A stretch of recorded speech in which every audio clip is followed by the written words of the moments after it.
Selamat datang semuanya di Warung Budayanti. Saat ini kita akan kembali lagi diperlihatkan dengan Xiao Yan yang pada akhirnya berhadapan dengan puluhan ribu prajurit Taiksu, lalu melihat banyak prajurit yang membentang di kehampaan. Xiao Yan benar-benar dipenuhi dengan niat membunuh yang kuat. Xiao Yan pun segera berteriak kepada prajurit yang Xiao Yan bawa dari alam iblis keabadian kuno. Xiao Yan berkata bahwa saudara-saudara dari alam iblis keabadian kuno akan segera direpotkan. Jangan biarkan satupun semut yang menyerang Sensi pada saat ini ditinggalkan hidup-hidup. Kelompok keabadian dewa dari alam iblis keabadian kuno pada saat ini berteriak serempak ketika menyetujui perkataan Xiao Yan. Mereka semua telah mengikuti Xiao Yan dan mereka semua mematuhi perintah Xiao Yan. Faktanya alasan mereka sesungguhnya pada saat ini sangatlah sederhana. Invasi Taiksu ke Sensi pada dasarnya sama dengan penghalang dunia alam iblis keabadian yang hancur. Jika penghalang dunia ini tidak dapat diperbaiki, alam iblis keabadian kuno akan berakhir dengan menjadi dunia yang dimusnahkan. Xiao Yan adalah penyelamat mereka, oleh karena itu mereka pada saat ini benar-benar bersiap menjadi prajurit yang tidak takut mati. Terlebih lagi mereka juga melihat temperamen seorang pemimpin dalam diri Xiao Yan. Hal ini pada akhirnya membuat mereka benar-benar memiliki tekad yang begitu kuat. Sementara itu di sisi yang berseberangan pada saat ini Li Hai segera bergegas sedikit ke depan. Li Hai berteriak bahwa anak ini benar-benar tidak berani keluar. Jika begitu permasalahannya, maka dirinya pada saat ini akan menghabisi mereka. Sosoknya pada akhirnya kembali melesat sambil berteriak agar semua para prajurit Taiksu seketika menyerang. Li Hai maju terlebih dahulu sesungguhnya bukan karena dirinya berani, tetapi karena dirinya ingin mendapatkan pujian. Terlebih lagi siapapun yang menyerang terlebih dahulu akan bisa menghabisi pemimpin lawan. Sementara itu di belakang Susi pada saat ini tampak terlihat jauh lebih tenang. Namun meskipun begitu ada tatapan serius di matanya. Melihat Su Xiang masih belum bergerak, Bai Lin dengan armor berwarna putih salju pada saat ini segera menghampirinya. Sosoknya segera bertanya apakah menurut saudara Susi ada sesuatu yang salah. Susi pada saat ini segera menjelaskan sebaiknya mereka berhati-hati. Dirinya pernah melihat bahtera ini sebelumnya. Bahtera ini tidak biasa dan mereka berasal dari dunia dewa kuno. Dirinya sudah lama berada di Sensi dan dirinya mengetahui tentang alam dewa kuno.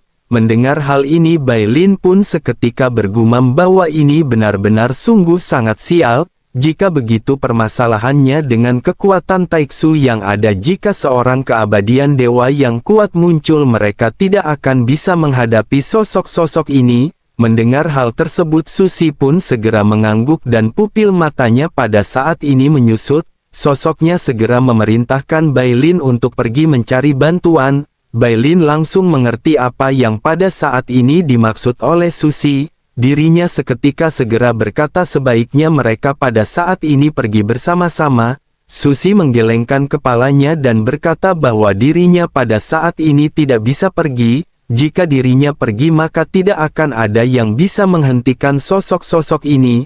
Sebaiknya Bai Lin pada saat ini pergi memberitahu bala bantuan terdekat bahwa ada musuh yang kuat di tempat ini. Bai Lin pun menggertakkan gigi dan hanya bisa mematuhi perintah dari Susi. Sosoknya tidak lagi berani ragu dan segera melesat ke kejauhan bersama dengan beberapa sosok. Sementara itu Susi pada saat ini segera berteriak ketika memerintahkan para prajurit Taiksu untuk mengeluarkan formasi terkuat mereka. Mereka juga harus menambahkan alam gelap kehampaan di kondisi terkuatnya. Sementara itu di sisi lain pada saat ini puluhan ribu keabadian dewa dari alam iblis keabadian kuno pada akhirnya bergegas keluar dari bahtera. Momentum yang terpancar dari mereka pada saat ini benar-benar terasa luar biasa. Susi juga pada saat ini mengerutkan kening dan dirinya segera menemukan sesuatu yang aneh. Di bawah penindasan ganda dari formasi yang dibentuk oleh Taiksu, seharusnya orang-orang ini akan terpengaruh sampai batas tertentu. Namun faktanya pada saat ini sosok-sosok yang keluar dari Bahtera benar-benar bergegas tanpa adanya hambatan. Perang benar-benar akan segera pecah dan ini benar-benar merupakan suatu kekuatan yang absolut. Di depan mata Susi pada saat ini sosok-sosok yang baru saja melesat benar-benar bisa menghancurkan para prajurit Taiksu dengan begitu mudahnya. Melihat situasi yang kurang baik, Li Hai juga pada saat ini segera berhenti dan memutuskan untuk mundur dengan kecepatan penuh. Sosoknya kembali menatap ke arah Susi dan berteriak keras bahwa mereka tampaknya telah terjatuh dalam sebuah jebakan. Susi pada saat ini hanya berdiri dengan mata acuh tak acuh. Bersamaan dengan hal tersebut sesosok tubuh pada saat ini tanpa diduga segera muncul di belakang Li Hai. Keduanya pada saat ini melihat bayangan yang menderu dan sosok Li Hai pada akhirnya benar-benar dihajar dengan keras hingga melesat mundur. Susi pun terkejut dan tanpa sadar berteriak bahwa orang ini benar-benar merajalela. Melihat Li Hai yang dipukul mundur, Susi pada akhir segera mengeluarkan pedang pengejar jiwa kehampaan. Sosoknya meledak dengan teriakan yang kuat sebelum akhirnya raungan naga pada saat ini segera bergema ketika dirinya melesatkan pedangnya ke arah Xiao Yan. Merasakan keganasan dari pedang yang menderu, kaki Xiao Yan pada saat ini bersinar dengan kilat. Sosok Xiao Yan mundur ratusan meter. Pada saat yang sama segel bintang Seil di antara alis Xiao Yan juga bersinar terang. Xiao Yan lanjut mengangkat tangannya dan Xiao Yan mengarahkan jarinya ke udara ketika mengeluarkan teknik jari penghancur bintang. Angin menderu dan jari besar dengan cepat terkondensasi dengan cahaya keemasan. Tanpa banyak basa-basi jari ini segera dilesatkan ke arah lesatan pedang Susi.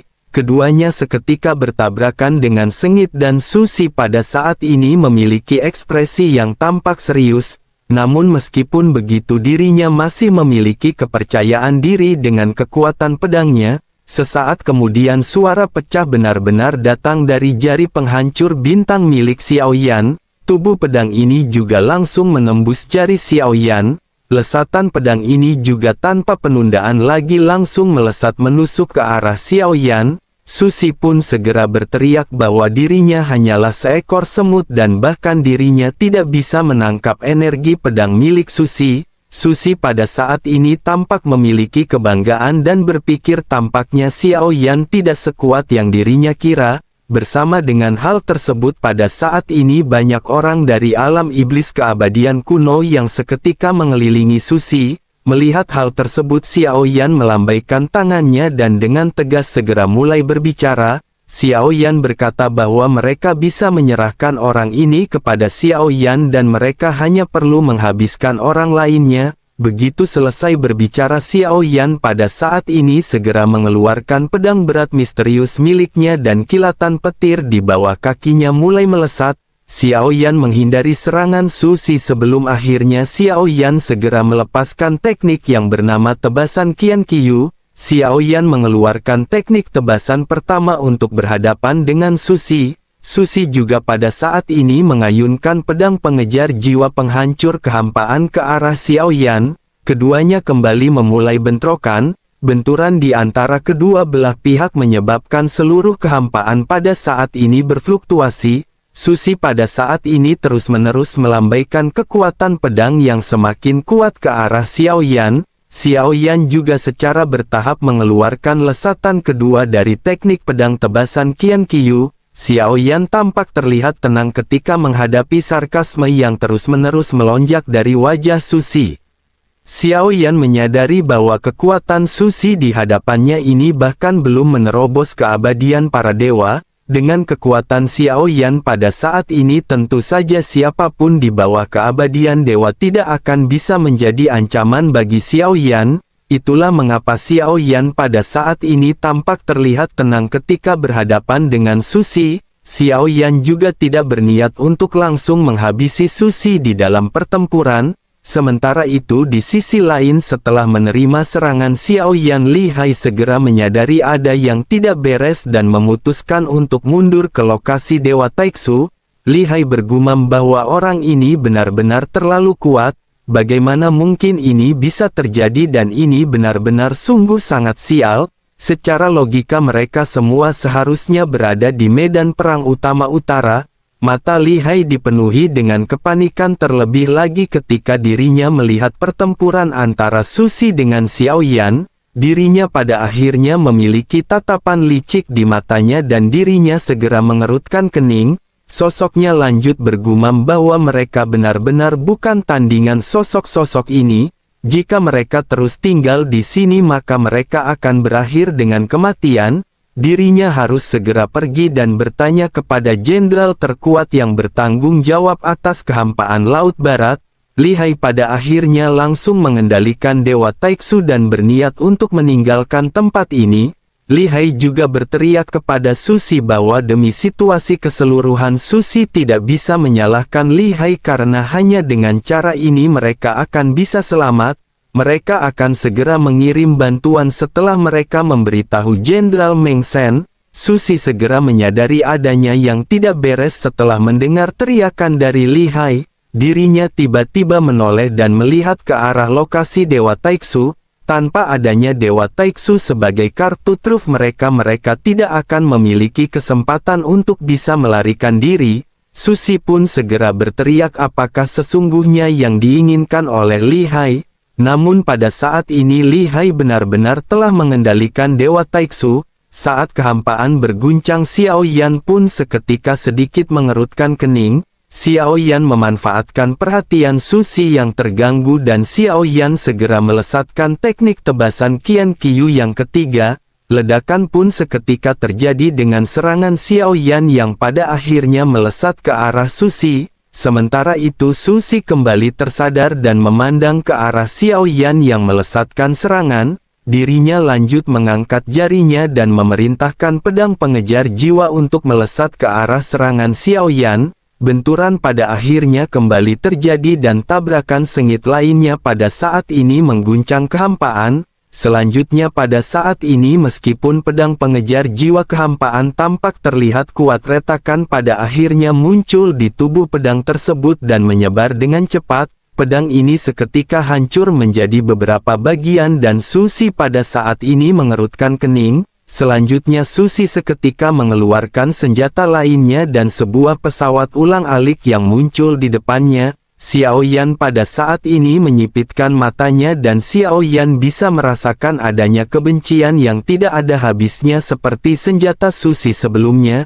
Xiao Yan pun segera menyadari dan bergumam bahwa benda ini sebenarnya dimurnikan atau disucikan dengan pengorbanan jiwa. Sepertinya seorang pemimpin Taiksu telah menodai tangannya dengan darah begitu banyak makhluk sensi. Mata Xiao Yan pada akhirnya menjadi sangat dingin dan Xiao Yan kembali dipenuhi dengan niat membunuh yang kuat. Xiao Yan tidak lagi bisa tahan dan segel bintang 9 kembali berkedip di antara alis Xiao Yan. Begitu pesawat ulang-alik hitam dilesatkan ke arah Xiao Yan saat ini Xiao Yan segera melambaikan tangannya.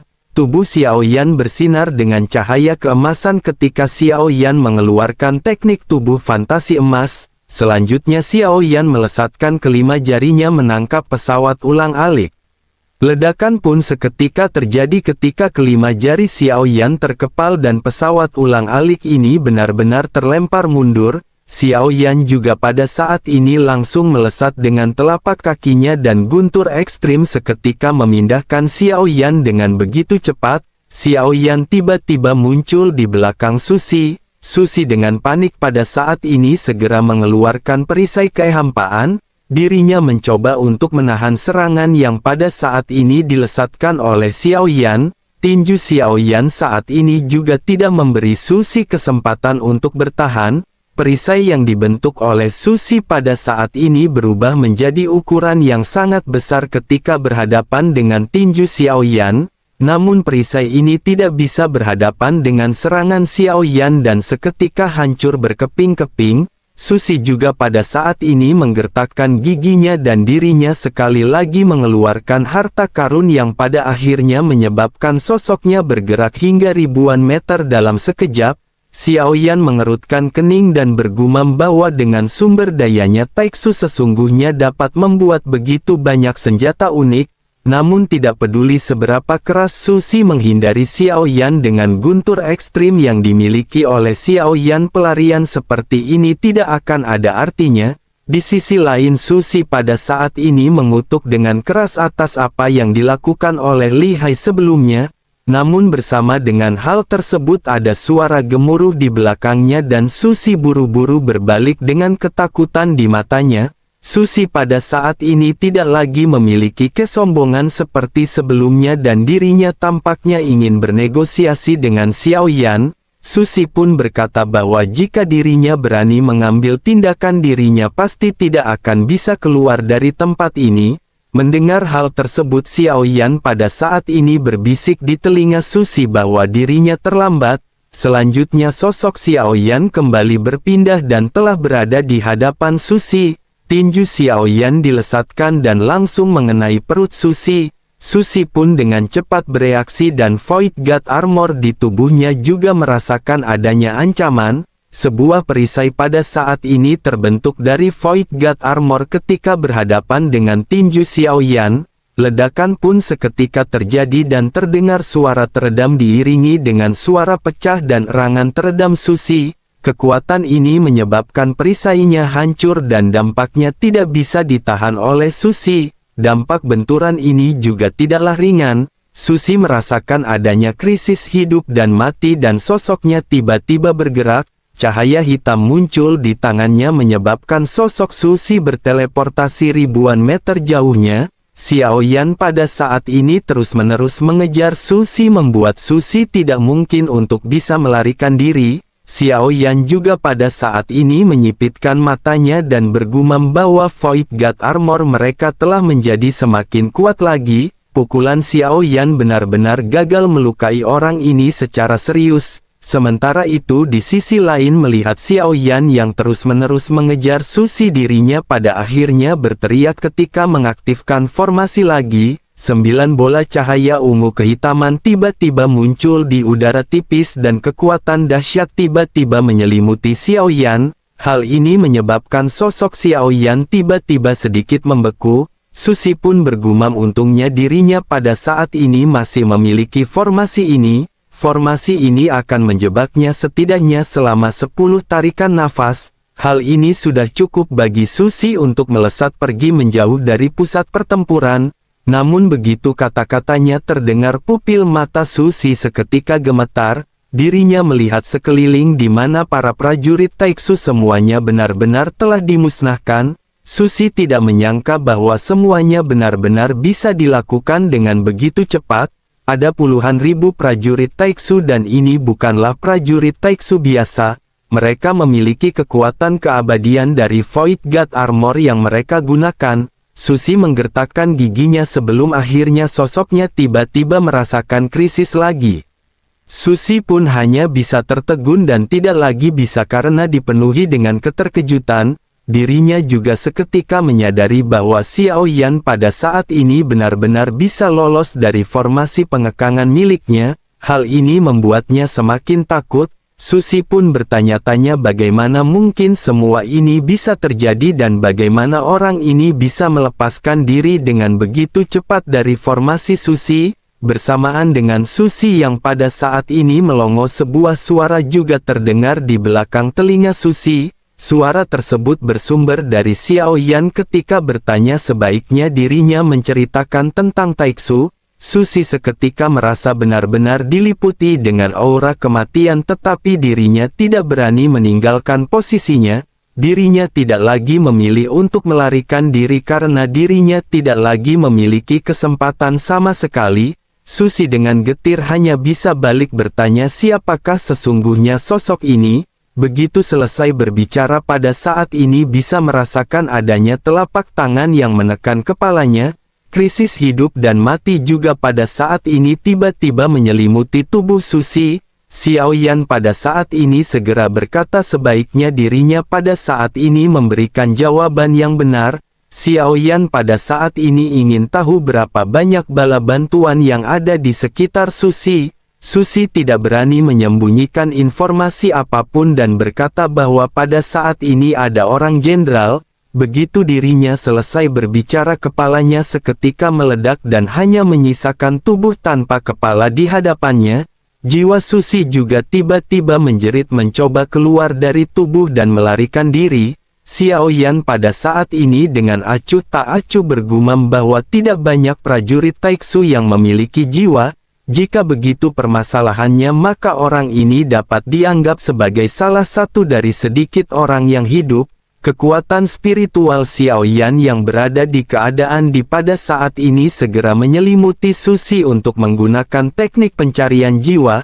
Xiao Yan tidak memiliki banyak waktu untuk berbicara omong kosong dengan Susi, karena bala bantuan Taiksu akan segera datang. Oleh karena itu Xiao Yan tidak dapat tinggal di sini lebih lama lagi dan Xiao Yan harus bisa menemukan informasi sedetail mungkin.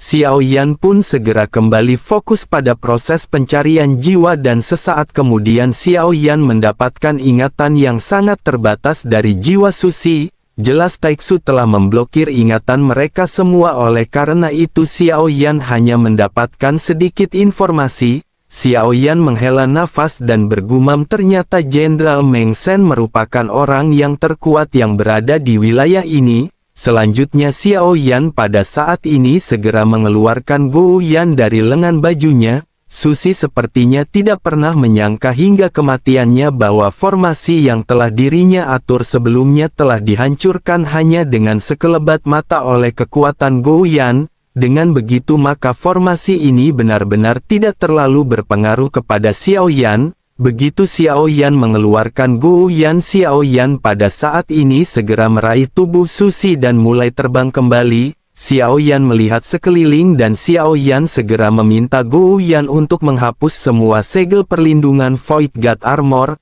Melihat keseriusan Xiao Yan, Gou Yan pada saat ini pada akhirnya segera mengikuti apa yang baru saja dikatakan oleh Xiao Yan. Matanya seketika memancarkan cahaya berwarna biru menyelimuti semua orang dari Taiksu yang telah mati, begitu juga dengan Susi. Sementara itu Xiao Yan segera mengeluarkan bendera penekan jiwa dan memanggil Ye Tian keluar darinya. Awan ungu kehitaman mengembun menjadi sesosok berambut ungu dan sepasang mata ungu bersinar dengan cahaya yang aneh. Xiao Yan memandang ke arah Ye Tian dan berkata sebaiknya Ye Tian melihat apakah Void God Armor ini dapat digunakan pada boneka iblis miliknya. Mereka akan mendapatkan bonus besar dalam kekuatan tempur dan pertahanan.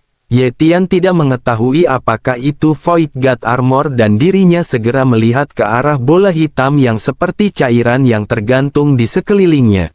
Xiao Yan pun segera berkata bahwa Ye Tian pada saat ini bisa mencobanya. Ye Tian menyilangkan tangan di depan dada dengan ekspresi arogan sebelum akhirnya melambaikan tangannya. Awan ungu besar muncul di belakangnya dengan banyak sosok yang tampak terlihat gelap. Ini semua adalah boneka iblis yang telah dimurnikan dari mayat yang dikumpulkan oleh Ye Tian. Kulit mereka tampak pucat, mata mereka terlihat ungu dan mulut serta hidung mereka menghembuskan udara ungu.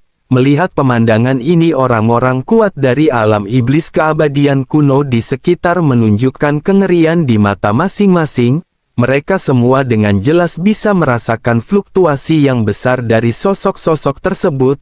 Yang mengejutkannya lagi adalah sosok-sosok ini tiba-tiba muncul dengan kekuatan yang tidak lemah. Namun meskipun mereka memiliki kekuatan yang kuat, tetapi mereka tampaknya adalah benda mati dan dapat dikatakan sebuah boneka.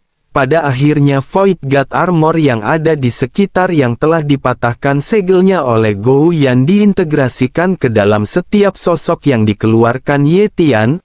Mereka semua pada akhirnya tampak seolah-olah telah berubah menjadi prajurit Taiksu sesungguhnya. Melihat pemandangan di depannya, mata Xiao Yan pada saat ini berkedip sebelum akhirnya Xiao Yan sedikit merenung. Xiao Yan pada saat ini berpikir bahwa setelah sekelompok boneka iblis yang disempurnakan oleh Ye Tian ini dilengkapi dengan armor, kekuatan mereka pasti akan lebih tinggi daripada para prajurit Taiksu yang ada. Alasannya sangat sederhana, karena para prajurit Taiksu ini terlahir dengan tubuh fisik dan mereka hanya memiliki kekuatan di tingkat dogat. hanya dengan bantuan Void God Armor tubuh mereka seketika akan dapat memenuhi syarat untuk memiliki kekuatan keabadian kaisar.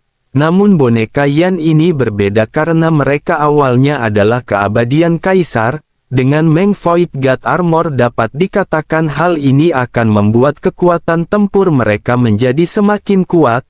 Ye Tian juga pada saat ini tampak berbinar dan tersenyum melihat bonekanya mengenakan Void God Armor. Sosoknya tampak terlihat lebih puas terhadap Xiao Yan. Dirinya juga lanjut bergumam bahwa ini benar-benar tidak buruk. Cangkang kura-kura ini tidaklah buruk dan mereka memiliki kekuatan pertahanan yang luar biasa, namun jumlahnya masih kurang cukup dan dirinya harus mengumpulkan 100.000 boneka iblis terlebih dahulu.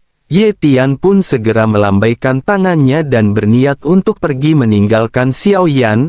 Awan ungu kehitaman juga seketika menghilang dan kembali masuk ke dalam tubuh Ye Tian. Melihat hal ini Xiao Yan segera berteriak meminta Ye Tian untuk menunggu. Ye Tian pun seketika berhenti dan menatap ke arah Xiao Yan dengan marah sebelum akhirnya berkata sebaiknya Xiao Yan memberitahunya dengan cepat. Sambil tersenyum masam Xiao Yan segera mengeluarkan peti mati berwarna merah darah dan berkata bahwa dirinya punya klon lain di sini. Dirinya ingin meminta bantuan Ye Tian dan Xiao Yan menginginkan beberapa boneka iblis milik Ye Tian. Xiao Yan pada saat ini berniat untuk menyempurnakan klon Zuci dengan mencari boneka mayat yang memiliki 5 elemen. Mendengar apa yang dikatakan oleh Xiao Yan, Ye Tian pun segera berkata bahwa Xiao Yan bisa memilihnya sendiri. Xiao Yan pun segera melihat dan memeriksa sosok-sosok boneka yang baru saja dikeluarkan kembali oleh Ye Tian. Dari ribuan boneka yang ada pada saat ini Xiao Yan pada akhirnya mengambil lebih dari 1000 boneka. Namun Xiao Yan masih belum berniat untuk berhenti. Hal ini membuat Ye Tian merasakan sakit di tubuhnya begitu Xiao Yan mengambil banyak boneka miliknya. Ye Tian pada akhirnya kembali melambaikan tangannya dan mengambil peti mati merah darah di hadapan Xiao Yan ke dalam kabut berwarna ungu kehitaman. Sosoknya lanjut berkata sebaiknya Xiao Yan memberikan peti mati ini kepada Ye Tian. Dirinya akan membentuk boneka iblis ini menjadi semakin kuat. Xiao Yan pada akhirnya menangkupkan tangannya ke arah Ye Tian dan mengucapkan terima kasih. Sementara itu Yan pada saat ini mengabaikan perkataan Xiao Yan dan segera memutuskan untuk bergegas pergi. Xiao Yan pada saat ini kembali memperingatkan Ye Tian agar dirinya jangan pergi terlalu jauh karena akan segera terjadi perang besar. Ye Tian segera berteriak sambil menghilang bahwa Xiao Yan benar-benar begitu bertele-tele. Dirinya juga tahu mengenai hal tersebut. Xiao Yan pun menghela nafas sebelum akhir Xiao Yan kembali mengalihkan pandangannya ke area di sekitar. Xiao Yan lanjut menjentikkan jarinya dan pada saat ini tubuh yang tersisa di kehampaan seketika dihancurkan menjadi abu. Hanya tubuh dari Susi yang pada saat ini masih belum mati dan Xiao Yan sengaja membiarkannya hidup. Susi memiliki jiwa dan dirinya pada saat ini masih belum menghancurkan dirinya sendiri. Kepala Susi yang meledak juga pada saat ini telah kembali sembuh tetapi Xiao Yan kembali melukai Susi hingga dirinya menjadi semakin lemah.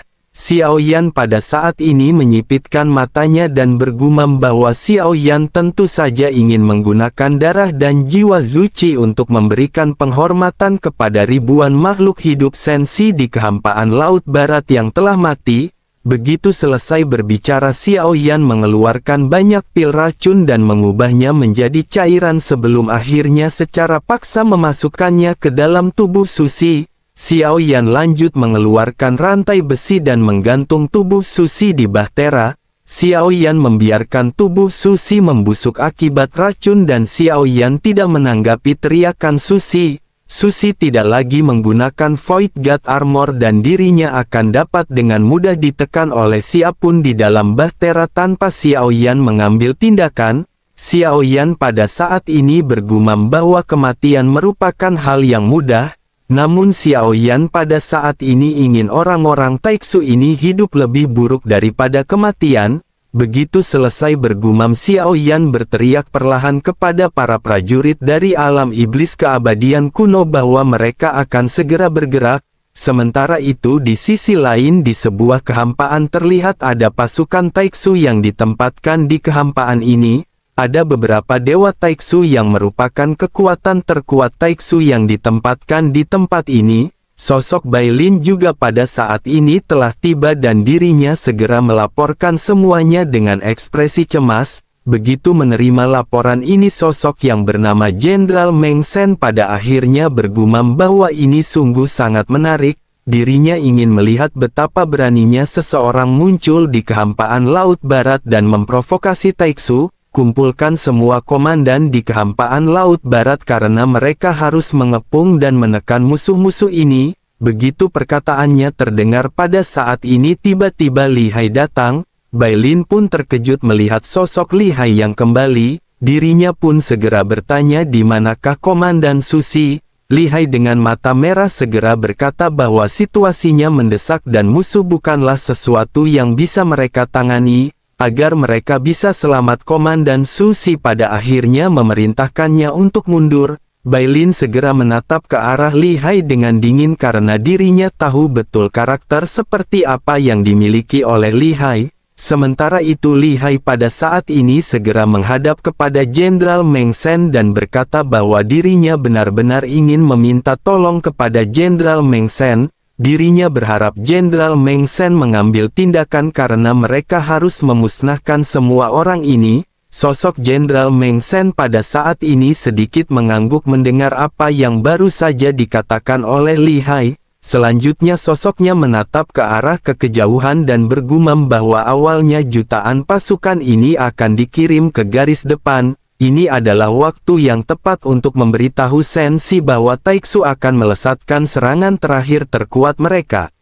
Pada saat ini dapat terlihat bahwa ada sosok Dewa Taiksu terbesar yang benar-benar memiliki tubuh yang luas, banyak sosok yang berdiri di dalamnya dan prajurit yang tidak terhitung jumlahnya berbaris dan totalnya mungkin mencapai jutaan makhluk. Ada juga banyak Dewa Taiksu yang lebih kecil yang terbentuk dari banyak binatang yang telah dirubah oleh Taiksu. Pada saat ini Jenderal Meng Sen segera melambaikan tangannya dan peta langit berbintang seketika muncul di hadapannya. Dirinya segera menemukan lokasi Xiao Yan dan bergumam bahwa ada 5 hingga 6 bahtera yang pergi. Beraninya mereka mengobrak-abrik Taiksu dan karena mereka telah menemukan lokasinya mereka akan segera memulai pergerakan. Sosok-sosok yang memberikan laporan pada akhirnya seketika mundur dan mempersiapkan untuk melakukan penyergapan. Sementara itu Meng Sen pada saat ini duduk dan berteriak apa yang pada saat ini mereka lakukan dengan hanya berdiri diam. Tidakkah mereka pada saat ini ingin mengganti pakaian Meng Sen? Begitu sosok tersebut berteriak pada saat ini ada 7 hingga 8 wanita yang tiba-tiba muncul di sekitaran. Mata mereka dipenuhi dengan ketakutan. Di antara sosok ini ada seorang wanita dengan rambut putih keperakan dan bermata putih. Ini merupakan ciri khas dari orang-orang alam spiritual. Mereka pada saat ini tampaknya benar-benar tidak lagi memiliki pilihan dan melakukan hal ini hanya untuk bertahan hidup. Begitu selesai pada saat ini sosok Meng Sen segera melambaikan tangannya dan pedang pemecah kehampaan seketika muncul. Sosoknya juga pada saat ini menoleh ke sisi lain di mana terdapat sebuah sangkar. Sangkar ini tidak berisi binatang buas melainkan beberapa manusia yang tersisa. Sosok-sosok ini tampak berdesakan satu sama lain karena tempat ini tampaknya tidak lagi cukup menampung mereka. Meng Sen pada saat ini segera bertanya kepada seorang prajurit berapa banyak yang tersisa di antara mereka. Prajurit Taiksu yang mengenakan Void God Armor pun segera berkata bahwa ada sekitar 400.000 orang di sini. Mendengar hal tersebut Meng Sen pada saat ini menyipitkan matanya dan bergumam bahwa 400.000 orang ini masih belum cukup. Kirim orang untuk menangkap lebih banyak manusia dari makhluk sensi lagi. Begitu selesai berbicara Meng Sen pada akhirnya segera menatap ke arah pedang pengejar jiwa kehampaan. Fluktuasi yang terpancar jauh lebih kuat jika dibandingkan dengan pedang yang pada saat sebelumnya digunakan oleh Susi. Meng Sen pun segera mengarahkan jarinya ke arah sangkar sambil berkata bahwa dirinya bisa menghabisi semut ini sebanyak yang dirinya mau. Pedang pengejar jiwa ini pada akhirnya terbang keluar dan bergegas masuk ke dalam sangkar. Pedang ini menyapu dan langsung menembus tubuh lebih dari belasan sosok. Banyak teriakan seketika terjadi di tengah-tengah ketakutan banyak sosok yang dibantai. Pada saat ini Meng Sen benar-benar memperlakukan orang-orang ini seperti hewan gembala. Meng Sen membantai mereka dan menyerap jiwa-jiwa dari orang yang mati untuk dijadikan penyuci pedang miliknya. Meng Sen pada saat ini menatap ke arah pemandangan tersebut dengan bahagia. Tampaknya dirinya benar-benar menikmati adegan pembantaian ini sebelum akhirnya semuanya mereda. Dari total 400.000 orang yang berada di dalam kandang pada saat ini tampak hanya tersisa sekitaran 300.000 orang. Meng Sen kembali menarik pedangnya dan Meng Sen pada saat ini kembali memasukkan pedang tersebut ke dalam Void God Armor miliknya. Bersamaan dengan hal tersebut pada saat ini sesosok datang dan berkata bahwa dirinya membawa laporan kepada Jenderal Meng Sen. Formasi bergerak sudah siap dan mereka telah siap untuk melakukan perjalanan. Meng Sen pun mengangguk dan melambaikan tangannya sambil berkata apa yang pada saat ini mereka tunggu. Sebaiknya mereka pada saat ini segera mempersiapkan semuanya untuk menyergap semut-semut ini supaya tidak mengganggu pelanggan di warung Bude Yanti.